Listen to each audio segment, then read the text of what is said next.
The smaller teams, perhaps even the defending team, CCC Sprandi Polkowice.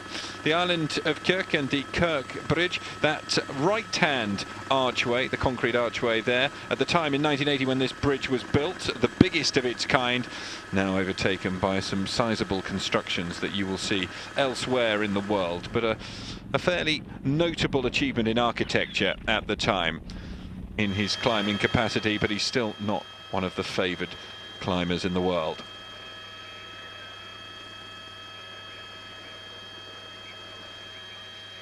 So once again, along the Mediterranean coastline, this rider in the bridging group, it's Artem Ovchaykin, who was involved in our breakaway on the second stage, the Gazprom Rusvelo rider, who is out up the road as well. Scott Davies of Great Britain, the man from the Team Wiggins outfit. And then we've got Domen Novak of the Adria Mobile team from Slovenia. And we have Scott Davies, the British rider riding for Team Wiggins, in his team kit of blue body, red sleeves, and he's 1:17, the same time as Aradondo. So is Turek from Cycling Academy. Ochevkin of Gazprom, 1 minute and 14 seconds. But the person that's doing a ride today is Novak from the Slovenian team, and an actual. Once again here, and well, some of the stunning scenery that we've seen along the routes included many medieval castles. The Thras castle is this one. It's a castle that lies in the exact same spot as there was one built here from the Illyrian dynasties and the Roman time here as well. In the 17th century, this castle fell into decay. That was due to the receding threats from Venice and the Ottoman Empire, a relative time of peace ensuing over the next 250 years. To send the clear warning signs out. Rijeka itself, a famous port city in Croatia and also home of the Croatian National Theatre. It was built in 1865, and another wonderfully impressive building that yet again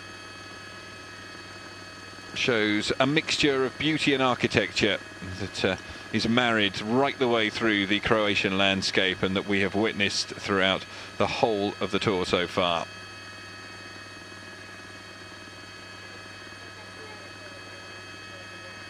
So preparation being made for that. Jesper Hansen's form had a spell earlier on in the season, hasn't looked as though he's quite back to his best, but he has the potential to be someone who could certainly set it alight today. Yeah, you can just see this. You know, they're not overconfident in the riders, because they've set. That is the state of play, and those are a number of the contenders that we might be looking out for. A particularly interesting stadium on your screens here, the Kantrida Stadium. A distinctive appearance, situated between the steep cliffs, the remnant of an old quarry just north of the stadium, and the shores of the Adriatic on its south side. It's voted third in CNN's list of the most unusual stadiums in the world, and you're getting a pretty good view there of why.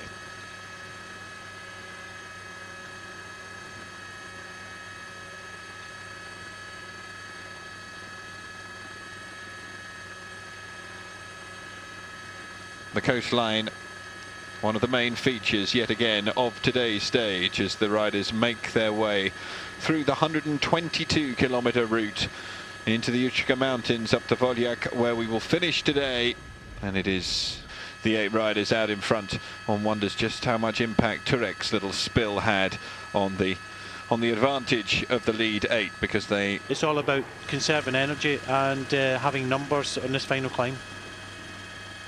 Numbers on the final climb, very important as we take a look at the man who picked up the 12 points, Artem Ovechkin of the Gazprom team, with Alessandro Tonelli coming through in second, picking up 8 points. The Bardiani rider, of course, riding for his teammate Nicola Bohem and trying to keep on stage 1. Second yesterday, the town of Novi Vinodolski, which was actually what you were seeing, those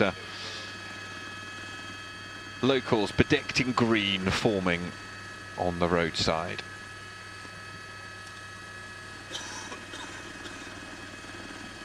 in behind.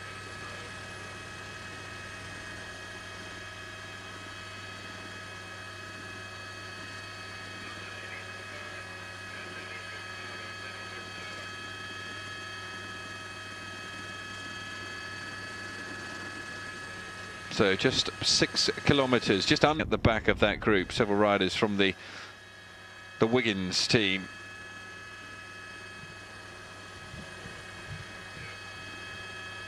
Welcome back. Stage 4 of the Tour of Croatia 2016. 5 stages last year, it's 6 stages this year, 2 still to come, the team time trial and then the final stage into Zagreb. But today is where the overall leader's jersey is expected to be mostly decided, perhaps not completely decided, due to the fact of that team time trial tomorrow. We're going through Optija at the moment, situated in the Gulf of Kvana, in a sheltered position at the foot of the Učka mountain.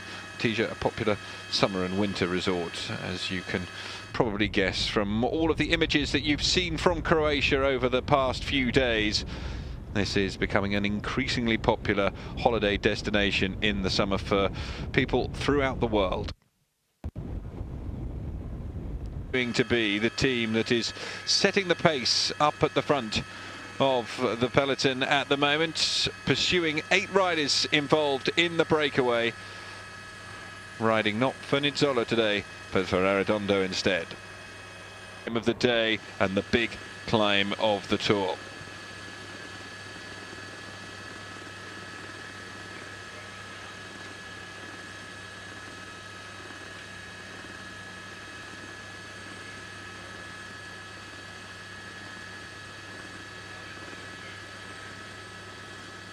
Situation up the road of the 8 riders is Holst, Enger, Tonelli, Megias, Ovechkin, who is the man who's gone into the virtual green, making their way onto that first climb of the day.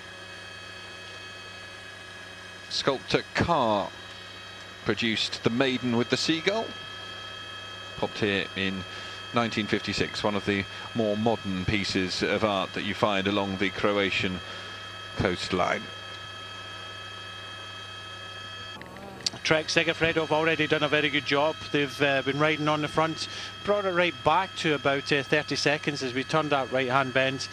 It's all uphill from now on, 22 kilometres, averages 6%, pretty much some steeper sections in the middle of this climb, and it gets quite difficult towards the top, so a long way to go on this climb. But Trek Segafredo, Sprandi Polkowica, the Polish team in the orange, they've just sat back, allowed Trek Segafredo to do all the work before this climb.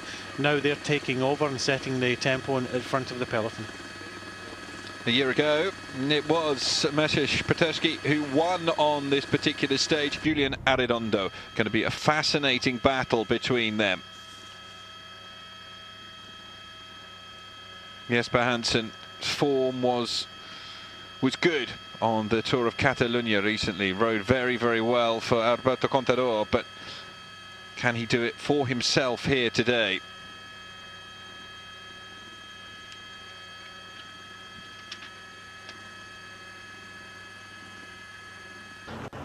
Pictures start to jump a little bit for us there.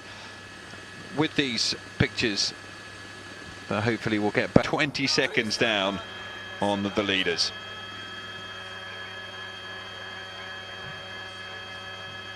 Probably where the overall jersey is